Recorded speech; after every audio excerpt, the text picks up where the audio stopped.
حەوت ساڵە هەرێمی کوردستان بەبێ یاسای بودجە مامەڵەداراییەکانی ئەنجام دەدات. ئەمساڵ حکوومەتی هەرێمی کوردستان دەستی بەکار کردووە بۆ ئەوی لە ساڵی 2021 بەپێی یاسای بودجە کارەکانی ئەنجام بدات. لە ڕۆژی حوتی ئەو مانگا لە کۆبوونەوەی ئەنجومەنی وەزیران بڕیاردرا بۆ ساڵی 2021 حکوومەتی هەرێم پرۆژە بودجە ئامادە بکات و بینێرێتە پەرلەمانی کوردستان بۆ پەسەندکردنی. ئێستا حکوومەتی هەرێم لە سەرەتای کارەکانی ئامادەکردنی بودجەیە.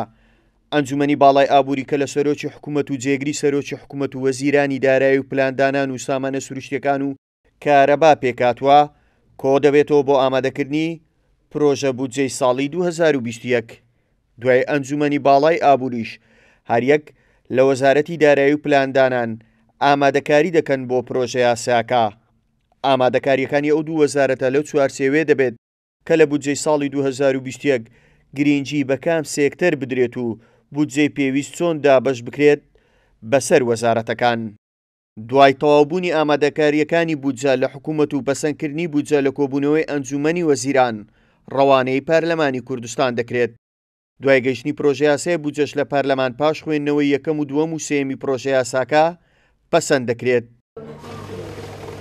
بودجە لە دوو خاڵی بنەڕەتی پێکدێت: بەکاربردن و وەبەرهێنان. لە زۆربەی وڵاتان بەشی زۆری بودجە بۆ وەبەرهێنان و پرۆژە خزمەتگوزاریەکان دابین دەکرێت، بەڵام لە هەرێمی کوردستان جیاوازە بەهۆی زۆری ژمارەی فەرمانبەران زۆرینەی بودجە بۆ بەکاربردن واتە موچە دابین دەکرێت.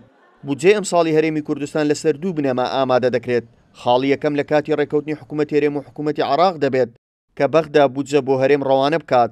خاڵی دووەمیش ئەگەر ئەو دوو حکوومەتە ڕێک نەکەوتن، هەرێمی کوردستان یاسای بودجەی هەردەبێت و ئەو کات بودجە لەسەر داهاتی ناوخۆ و فرۆشتنی نەوت ئامادە دەکرێت. هەرێمی کوردستان لە 7 ساڵی ڕابردوو بەبێ یاسای بودجە کارەکانی کردووە، بەڵام لە کۆتایی هەموو ساڵێک بەیانی مالی ناردۆتە پەرلەمانی کوردستان. ئێستاش کە حکوومەتی هەرێمی کوردستان هەوڵەکانی خستۆتە گەڕ بۆ ناردنی پرۆژە بودجەی ساڵی 2021 بۆ پەرلەمانی کوردستان، لایەنەکان ئەو هەنگاوە بە ئەرێنی دەبینن بۆ ئەوەی لە مەودوع حکوومەت بە گوێرەی یاسای بودجە کارەکانی بە شەفافی ئەنجام بدات. هاوکار عەبدوڕەحمان، کورسات نیوز، هەولێر.